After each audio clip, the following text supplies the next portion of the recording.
Good day. I'd like to talk a little bit about youth sports, especially baseball and football and maybe basketball.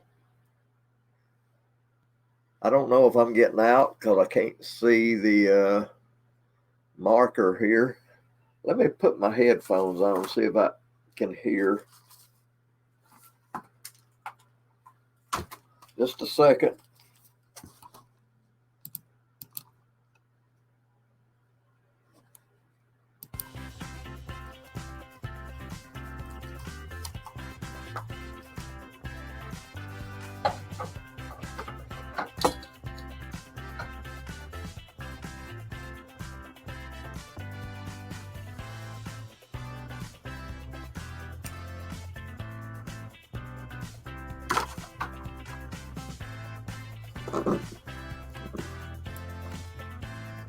All right, now I can hear. Y'all can hear. Everybody can hear.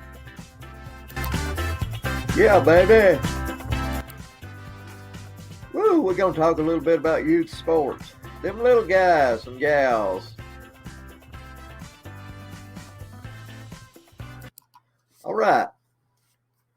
When I first started doing youth sports, let me get this thing pulled over here.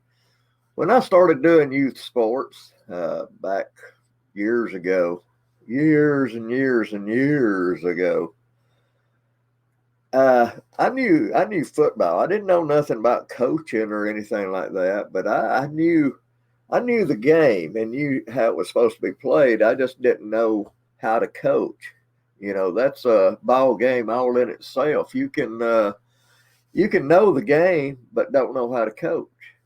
And I have found that out in my years of coaching youth sports, and I've coached them all the way from young as 7 and 8, all the way up into high school, So I'm a pretty much a veteran at doing it right now, and there's an art to coaching, and a lot of coaches they put out there is usually dads, and they know a little bit about. They kind of like I was when I first got started. They don't know how to coach, and that's an art in itself. I have found that out because every kid is different, and you have to treat them different. Parents, they try to get involved, and you ain't gonna please all them parents.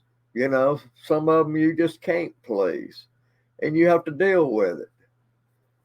So, football, baseball, basketball, and I have learned how to uh, conduct the practices, and how to choose the right assistant coaches.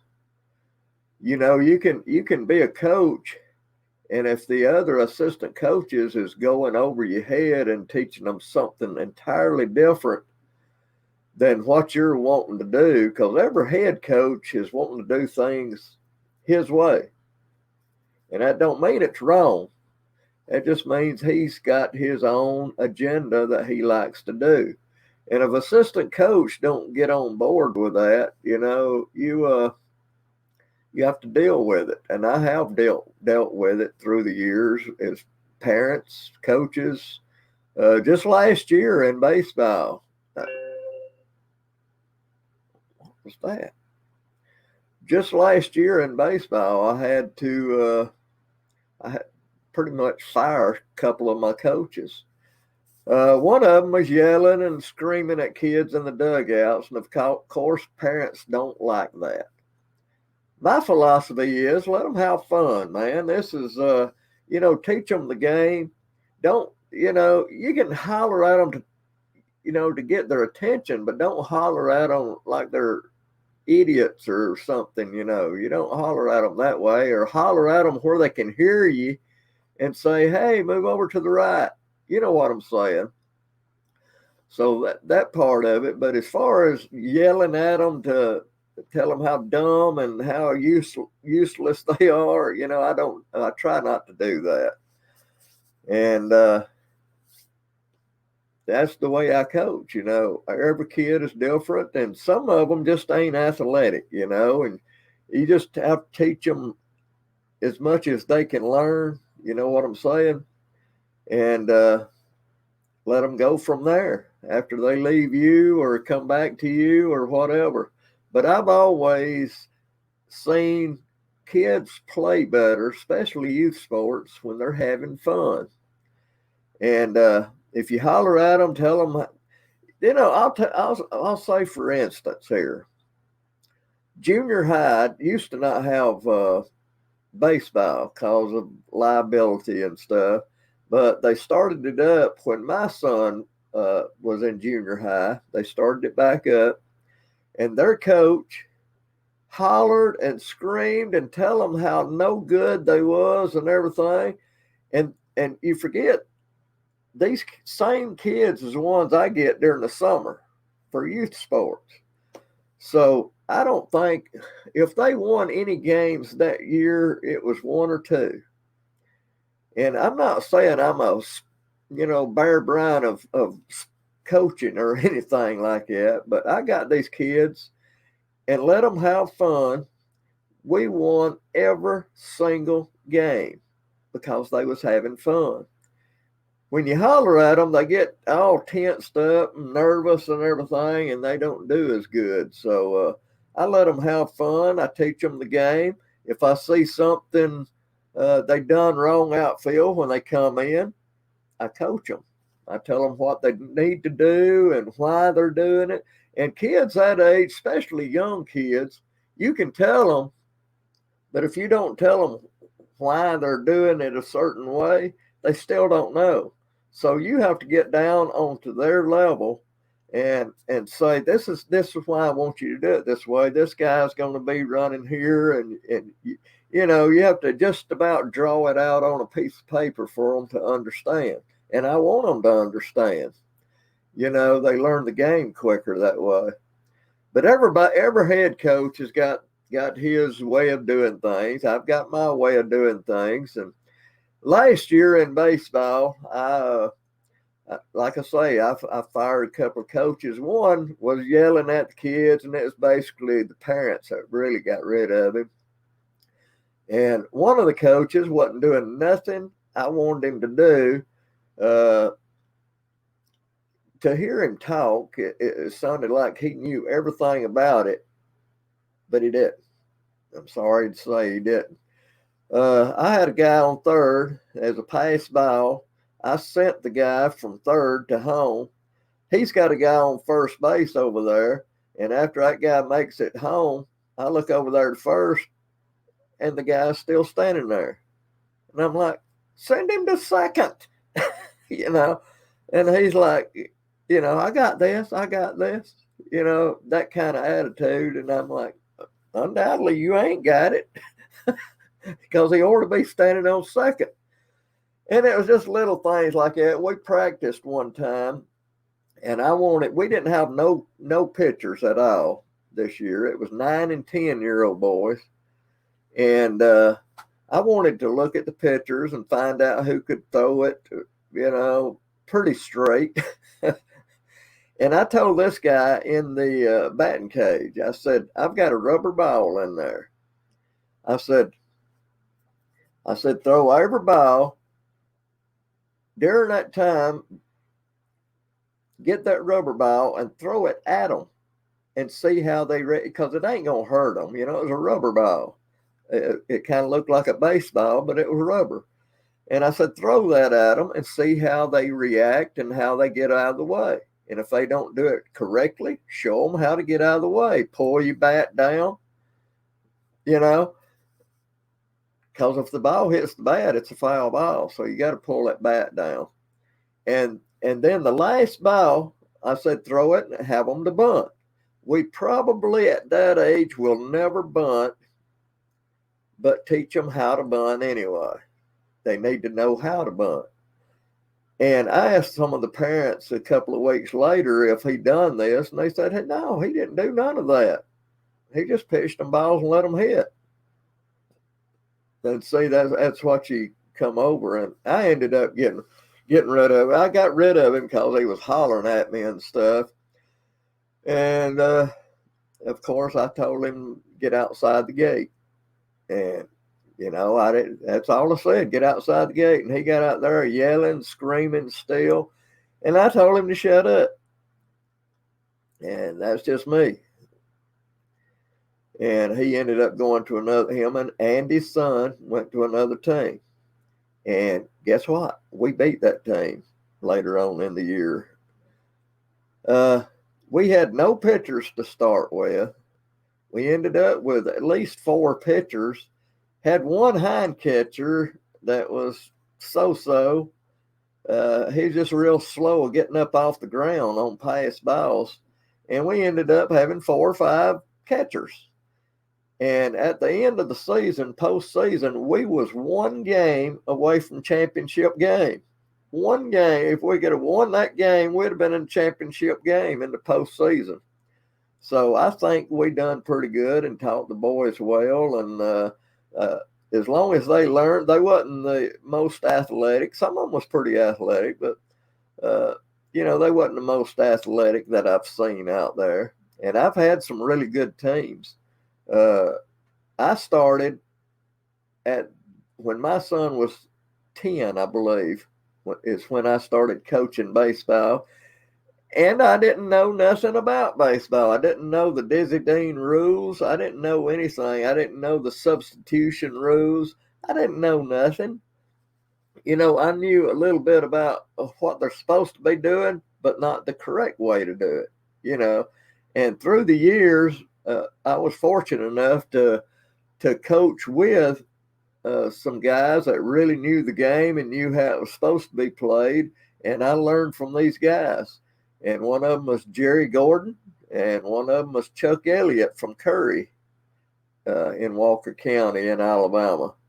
So it was a great, I enjoyed it. I enjoyed learning from them guys and learning the right way to catch a ball, to cutoffs, all they are, to it and everything. And the time I got up to 13 and 14,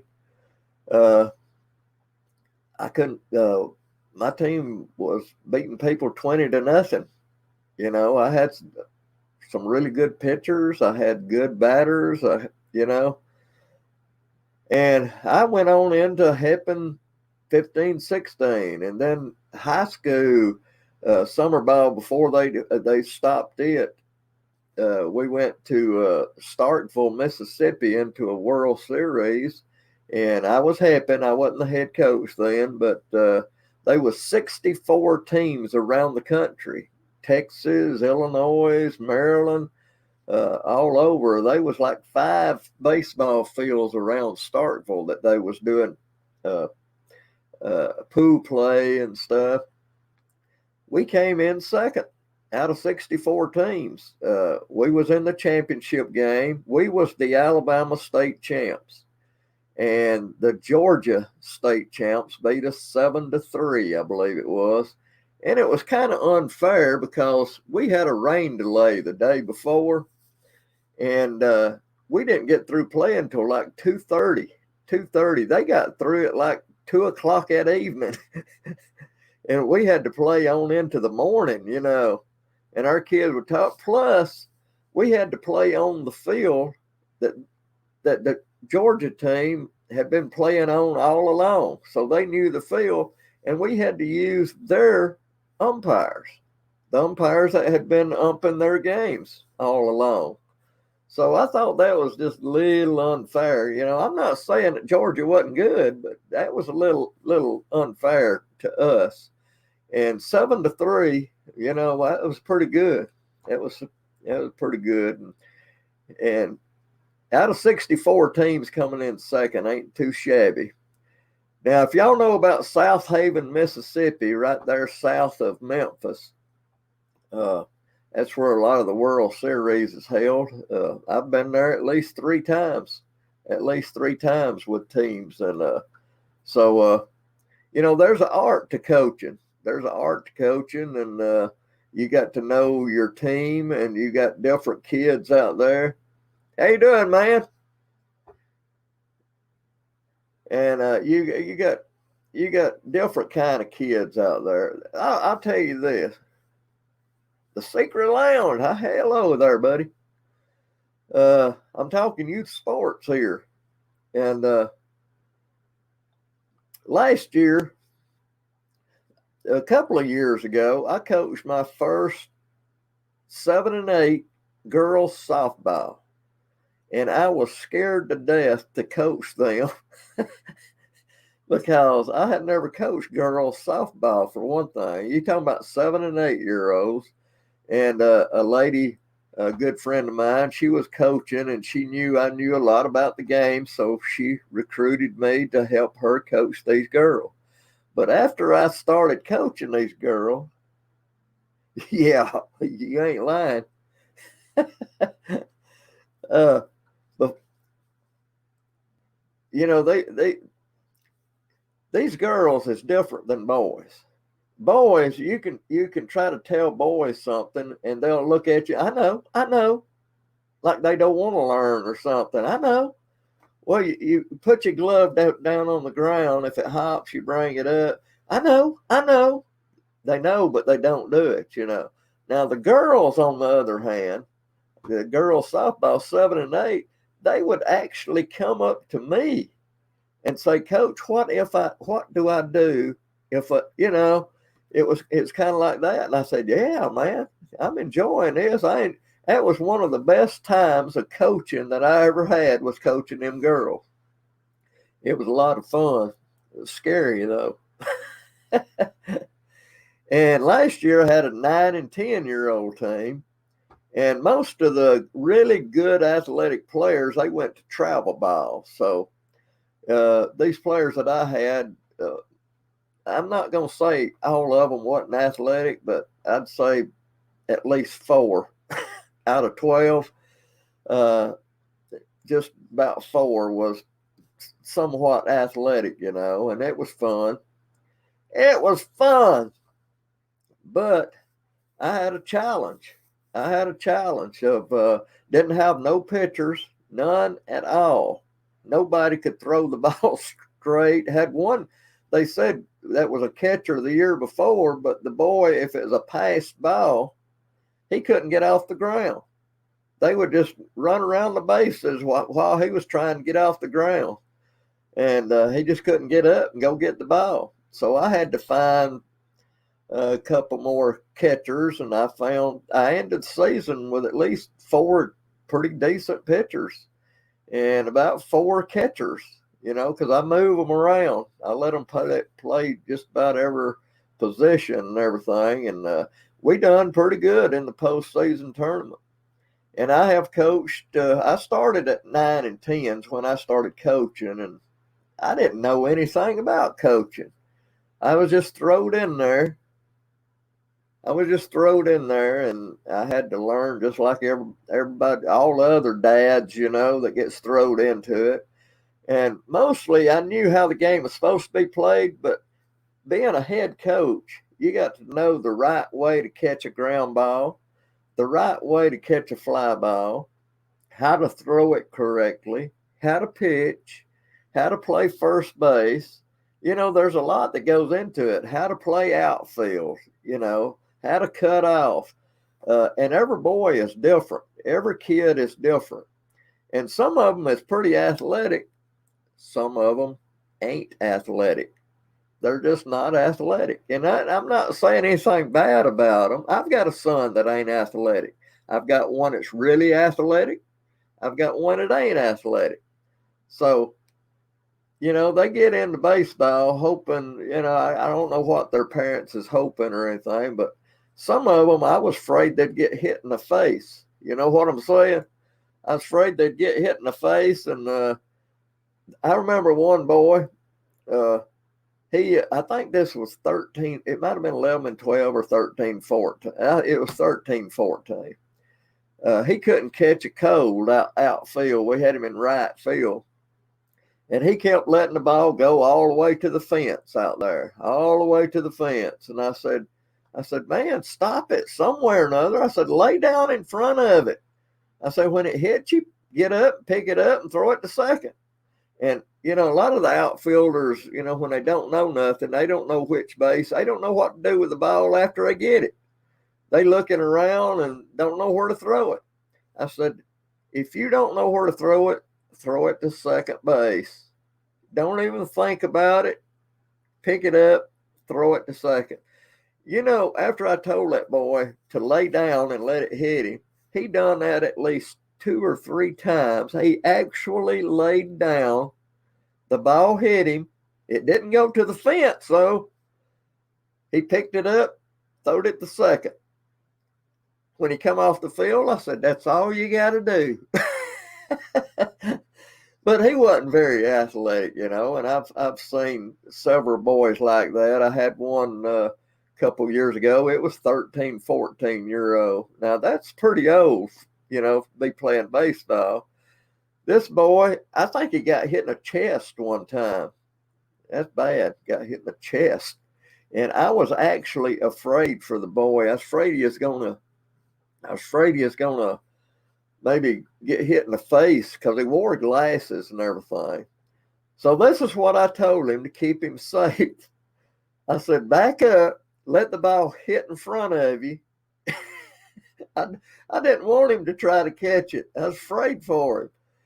And I said, let it hit in front of you, catch it, get it on the bounce, and throw it to second. I was afraid for that boy.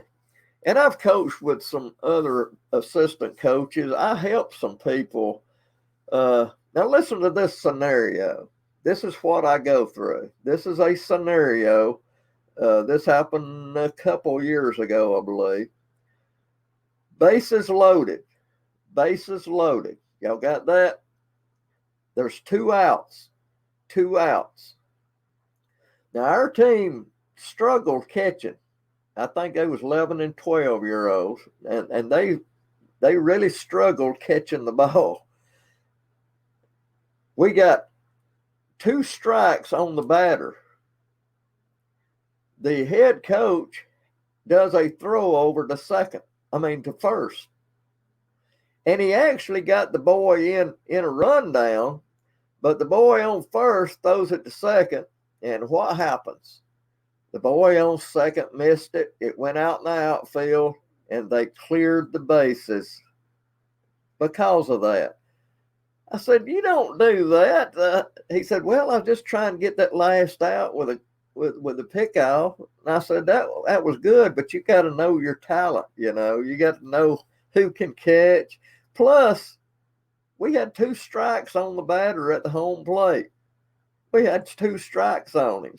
I think it was 2-1, 2 strikes, 1 ball. I said, that ain't the time to do that, And the same coach that I was helping, we played a team that had 2 really good batters on the team. That's all they had. The other guys couldn't bat a lick. They had 2 really good batters. The score was real close. I think we might have been 2 runs ahead. They ended up tying the score. They had a guy on third base that's going to win the game. The 2 best batters is coming up to bat. I would have put them both on because you had a first and second base open, because nobody else on the team could hit. So first and second don't matter. The guy on third base wins the game. So the guy on first and second don't matter. So I would have put them 2 guys on, because that was their better hitters. And what happened? Boom. Wins the game. You just got to know your talent. Being a head coach is it's a ball game all in its own, and it ain't enough just knowing the game. You've got to know how to treat parents. You've got to know how to treat the players. I like them to have fun. That's my philosophy. I want them to have fun and learn the game, and I want them to listen. I don't want them acting, a fool out there on the field and everything. I want them to listen to me and learn the game. And, it's a lot of fun coaching. So, Secret Lounge, I appreciate you dropping by, man. I've got to get off here, man, and do some work now. I appreciate it, and I will be doing a lot of different topics on this podcast and everything. So y'all check back with me later, and if y'all know any youth coaches or anything that wants to get on here, holler at them and tell them about it, and we'll talk youth sports another time. We're gonna talk cancer survivors, because I'm one. All right, appreciate it. Bye.